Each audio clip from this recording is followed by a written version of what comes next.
আসসালামু আলাইকুম। আপনাদের এইচএসসি 24 ব্যাচ আপনাদের 30 তারিখ থেকে এক্সাম শুরু। যতটুকু এখন পর্যন্ত আমার ভিডিওটা তৈরি করার পর্যন্ত যতটুকু আমি সংবাদ জানি সে অনুযায়ী আপনাদের 30 তারিখে এক্সাম শুরু। তো আপনাদের অনেক দুশ্চিন্তা বাংলা পরীক্ষা নিয়ে। অনেকে আমি জানি বাংলা পড়া হয় না, বেশিরভাগ যারা সায়েন্সে আছে, কারণ আমরাও সায়েন্সে ছিলাম, আমরা জানি অনেকের বাংলা পড়া হয় না। তার সাথে অনেকের ইংলিশটাও পড়া হয় না, বাট অনেকের বেসিকটা থাকে ইংলিশ, কিন্তু বাংলাটা অনেকের পড়া হয় না যারা সায়েন্সের ইউনিটে থাকে। অন্য ইউনিটেরগুলো বাংলা তাদের একটু বেশি ইম্পর্ট্যান্ট থাকে, আইসিডি এগুলো। বাট সায়েন্সের ইউনিট যারা আছেন এখন বা যে ইউনিটে থাকেন না কেন, আপনি কিন্তু পড়াশোনা কম করেছেন, বাংলা তেমন ধরেননি।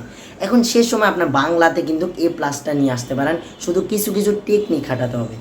আমার লাইফে আমি বাংলাতে আলহামদুলিল্লাহ কখন A+ মিস যায় না আমার বোর্ড এক্সাম। এটার মূল কারণ ছিল আমি কিছু টেকনিক খাটাইতাম, অর্থাৎ আমার কিছু টেকনিক থাকতো এবং আমার ইচ্ছা থাকতো, সেখান থেকে আমি ফুল মার্ক। এবং আমি আমার নিজের অভিজ্ঞতা থেকে আমি বলতে পারি, আমার যে সময় এক্সাম ছিল বাংলা এক্সাম, আমার যে আপনাদের 11টা কোশ্চেন আসে, সেই 11টা সৃজনশীল আমি দেখিনি। আমার টার্গেট ছিল আমার যেতটুকু সৃজনশীল দেওয়া, আমার টার্গেট ছিল আমি যে টপিক থেকে সিলেক্ট করব এক্সাম পরীক্ষাটা দিব, অর্থাৎ হচ্ছে আমার সৃজনশীলগুলো দিব, অর্থাৎ যে গল্প, যে গদ্য হোক, যে হচ্ছে আপনার যে পার্টের থেকে হোক না কেন, আমি কোথায় থেকে দেব সেটা আমার আগে থেকে সিলেক্ট ছিল। এখন আপনারা বলতে পারেন ভাই আপনি কি কোশ্চেন পেয়ে গেছেন, আপনি কীভাবে সিলেক্ট করতে পারেন, এখান থেকে কোশ্চেন আসবে, এখান থেকে কোশ্চেন। ভাই বাংলার ক্ষেত্রে আমি এতটুকু বলতে পারি, বাংলা ফার্স্ট পেপার বলেন, সেকেন্ড পেপার বলেন, এগুলোর জন্য আহামরি ওইভাবে পড়াশোনা করতে হয় না যতটুকু ফিজিক্স কেমিস্ট্রি প্র্যাকটিস করতে হয়। এখন আপনার এগুলো হাসি মনে হতে পারে, বাট এইগুলোই সত্য, কিন্তু আপনি সেই সময় পরেও বাংলাতে ভালো করতে পারেন। এক হচ্ছে আপনার হচ্ছে কিছু টেকনিক খাটাতে হবে, সেই টেকনিকগুলো আমি বলে দিব, আপনারা সঙ্গে থাকুন। এছাড়া হচ্ছে আপনারা যে কথাগুলো মানতে হবে, ধরেন আমি 2টা বিষয় নিয়ে কথা বলবো। সেটা হচ্ছে আপনারা অনেকে পড়ালেখা বাংলাতে তেমন করেন নেই, আবার অনেকে আছেন গদ্য এবং পদ্য যেগুলো হোক আপনি একটু পড়াশোনা করেছেন, বাট এখন শেষ সময় কীভাবে পড়বেন সেটা বুঝতেছেন না। তো আমি তাই প্রথম যারা হচ্ছে কোনো পড়াশোনা করেননি, এখন গল্প গদ্য এগুলা শেষ করবেন কিভাবে, বাংলা শেষ করবেন কিভাবে, এতটুকু পড়তে পারছেন না। তো আমি বলবো আপনি যতটুকু পারেন চেষ্টা করেন শেষ করার জন্য, এবং কিছু কিছু টপিক বা কিছু কিছু গদ্য আছে বা হচ্ছে পদ্য আছে যেগুলো হচ্ছে বেশি বেশি ইম্পর্টেন্ট, যেগুলো থেকে কোশ্চেন বারবার আসে, সেটা আপনারা টেস্ট পেপারে কোশ্চেন ব্যাংক দেখলে, কোশ্চেন ব্যাংকের অর্থাৎ বিগত কোশ্চেনগুলো যেগুলো এসেছে সেগুলো দেখলে বুঝবেন। এখন হচ্ছে আপনাদের সমস্যাটা হচ্ছে আপনারা কিছু ঘাটাঘাটি করেন না, এটাই আপনাদের সমস্যা। এখন হচ্ছে আপনার মন চাইতে ভাই আমার বাংলা এখন এতটুকু পড়তে মন চাইতে আসে না, আমি কি করে শেষ করব। আমি আপনাকে একটা সাজেশন দিতে পারি, বাট আপনার রেজাল্টটা আপনার উপর নির্ভর করবে। আমি আপনাকে বলতে পারি ইউটিউবের মধ্যে অনেক অনেক চ্যানেল আছে যেগুলো হচ্ছে কি আপনার গদ্যে, আপনাদের বিখ্যাত বিখ্যাত যে গদ্যগুলো আছে সেগুলো কিন্তু তারা বুঝিয়ে দেওয়ার চেষ্টা করেছে 10 মিনিট হোক 5 মিনিটের মধ্যে। আমি একটা আপুর ক্লাস, আমি অনেকের ক্লাস দেখেছিলাম, আমার ফ্রেন্ড, আমরা যখন কলেজে পড়াশোনা করতেছিলাম, আমার ফ্রেন্ডে আমি যখন তার মেসেজ যাই তখন দেখি সে ইয়ারফোন লাগিয়ে সেগুলা শুনছে, বাট সে কিন্তু আগে এগুলা পড়ে নেই। তখন আমি তাকে জিজ্ঞেস করলাম তুই এগুলা কী করতেছিলি, তখন বলতেছে আমি এগুলা দেখতেছিলাম, শুধু শুনতেছিলাম যে কীভাবে গল্পের মূল কাহিনীটা কী। মূল কাহিনীটা দিয়ে কিন্তু আমরা যেহেতু বাঙালি, আমরা বাংলাটা মূলত লিখে আসতে পারবো। তো সেই কিন্তু ওই বাংলার মূল কাহিনীটা, অর্থাৎ গদ্য গল্প, অর্থাৎ অনুপম বলেন, বিলাসী বলেন, মাসি পিসি বলেন, যেগুলো সেই মূল কাহিনীটা সে জেনে নিত।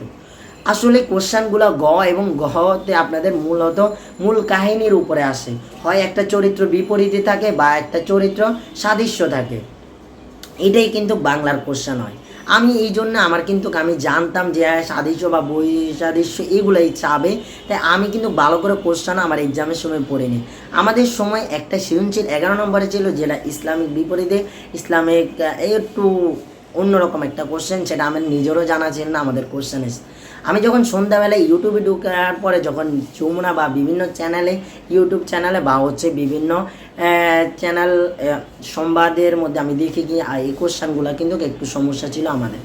অর্থাৎ আমার যে প্রস্তুতি ছিল, আমি চেষ্টা করেছি আমার যেগুলো থেকে ইম্পর্টেন্ট আমি সেগুলো দিয়ে আসার, অর্থাৎ আমার টার্গেট ছিল এগুলো থেকে আসলে আমি এগুলোই মূলত টাচ করবো। এখন আপনি বুঝবেন কি ভাইয়া আমার ওই গদ্য থেকে আসছে, আপনি গ এবং গ নাম্বারে দেখবেন আপনার ওই গদ্যের কিন্তু নাম বলে দেয়, এই গল্পের সাথে ওই গল্পের কী মিল আছে, উদ্দীপকের সাথে এই গল্পের কোন চরিত্র মিল আছে, এগুলো কিন্তু বলে দেয়। অর্থাৎ বাংলার কোশ্চেনগুলো কিন্তু আপনারা আগে একটু অ্যানালাইসিস করলে বোঝা যায়। তাই বলছি আপনারা হচ্ছে ইউটিউবে যে চ্যানেলগুলো আছে 10 মিনিটের হোক, যেগুলো হোক, আপনাদের মাসি পিসি বলেন, অনুপমের যে ইয়াটা আছে সেটা বলেন, আপনারা হচ্ছে বলেন, আপনারা বিলাসী বলেন, যে যেটা বলেন না কেন সেটা কিন্তু আমার পথ এগুলো আপনারা মূল কাহিনিটা জেনে নিতে পারেন। যদি আপনার সময় না থাকে আপনি শেষ করেন, লাল সালু বলেন, আপনি যেটাই বলেন না কেন সেই কারণে ইউটিউবে আপনারা 10 মিনিটের ভিডিওগুলো কিন্তু সুন্দর করে দেখে বুঝে নিতে পারেন। যদি আপনি বলেন আপনার সম্পূর্ণ পড়ার এখনও আপনার সময় নেই, তো আমি আপনাদের এইভাবে সাজেস্ট করবো। আর যাদের পড়া আছে তাদের বলবো তারা টেস্ট পেপারের এবং গগুলো একটু ভালো করে দেখতে। কারণ হচ্ছে এইগুলা মূলত হচ্ছে আপনাদের, আমি বারবার বলছি, সাদৃশ্য এবং বৈসাদৃশ্য এই দুইটাই রিলেটেড আসে। তো চরিত্রগুলো আপনি যদি ভালোভাবে অ্যানালাইসিস করে নিতে পারেন তাহলে কিন্তু বাংলাতে কখনো A+ মিস হয় না। এরপরে আরেকটা কাজ হচ্ছে বাংলাতে লেখাটা অনেকটা ইম্পর্টেন্ট। অনেক ভাইয়ারা বলবে লেখা আপনার ইম্পর্টেন্ট না, লেখাতে কোনো নাম্বার দেয় না। আমিও বলছি লেখাতে কোনো নাম্বার দেয় না, বাট আমি আপনাকে একটা কথা বলে দিচ্ছি, দেখেন আপনি একটা সৌন্দর্যের কিন্তু আপনি মার্ক দিবেন। একটা যে কোনো কিছুর একটা দৃশ্য আপনি দেখেন, যেখানে দেখেন আপনার দুইটা দৃশ্য আপনার ধরেন, আমার দুই হাতে দুইটা দৃশ্য, একটা মূলত আপনার এমনভাবে যেটা কিন্তু আপনার সবার পছন্দ হবে না, আর একটা কিন্তু পছন্দের, গোছানো আছে, সুন্দর আছে। এই জায়গায় ধরেন এখানে একটা বাড়ি আছে, এখানে একটা পুকুর আছে, বা ওই আওলা বাউলা যেভাবে বলেন না কেন উল্টা পাল্টা দেওয়া আছে এখানে, বাট এই হাতের মধ্যে একটা সুন্দর বাড়ি আছে, বাড়ির সামনে রাস্তা সুন্দর আছে, পুকুর সুন্দরভাবে আছে, এরপরে রাস্তা দিয়ে সুন্দর করে সব কিছু গাছ আছে, সব কিছু, সবার কিন্তু দৃশ্যটা ওই দিকে কিন্তু ফোকাসটা যাবে এই দৃশ্যটা দিয়ে।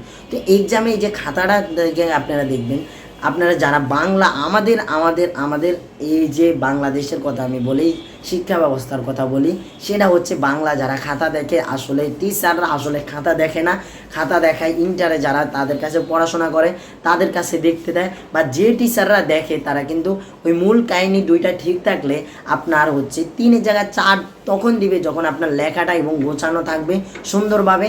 আর গোছানো থাকলে আপনার লেখাটা সুন্দর হলে আপনার মার্কটা দিয়ে দেয়, অর্থাৎ 2-এর জায়গায় আপনার 3ও দিয়ে দেয়। এটার মানে হচ্ছে যে আপনার লেখা সুন্দর সেটাও এফেক্টে পড়ে, এবং হচ্ছে আবার লেখা ভুল হলে, লেখা সুন্দর হলে সেটার জন্য নাম্বার হয় না। আমার অনেক ফ্রেন্ড ছিল, অনেক পড়াশোনা করতো, অনেক ভালো করে লিখতো, বাট ওদের লেখাটা খারাপ ছিল, অর্থাৎ লেখাটা সুন্দর করে গোছায় লিখতে পারতো না, কীভাবে লিখবে সেটা লিখতে পারতো না। এই জন্য তাদের অনেকে বাংলাতে A+ মিস করতো। বাট হচ্ছে যারা টিক্স খাটাতে পারতো, কম পড়েও তারা হচ্ছে সুন্দর করে লিখতে পারতো, প্রথমটার জন্য প্রথমটা, এরপরে দ্বিতীয়টার জন্য 3টা প্যারা, 4 নাম্বার কোশ্চেনের জন্য 4টা প্যারা, এই সুন্দর করে লিখতে পারতো এবং গুছিয়ে লিখতে পারতো, তাদের জন্য ভালো একটা নাম্বার পাওয়া যায়। আপনারা বেশি কোশ্চেন লিখতে হবে না, কম কোশ্চেন, অর্থাৎ বেশি পেজ লিখতে হবে না। গ নাম্বারের জন্য 1.5 পেজ, গহ নাম্বারের জন্য 2 পেজ লিখে মূলত 7টা সৃজনশীল আপনার যদি হয়, 7টা সৃজনশীল আপনার 2.5 ঘন্টার মধ্যে শেষ করে আসতে হবে, তাহলে কিন্তু আপনার নাম্বার পাবেন। সব ভালো থাকবেন, সুস্থ থাকবেন, আল্লাহ হাফেজ, আসসালামু আলাইকুম। ভুল করে ক্ষমা দৃষ্টিতে দেখবেন, রবের প্রতি বিশ্বাস রাখেন, ইনশাল্লাহ সফলতা আসবে।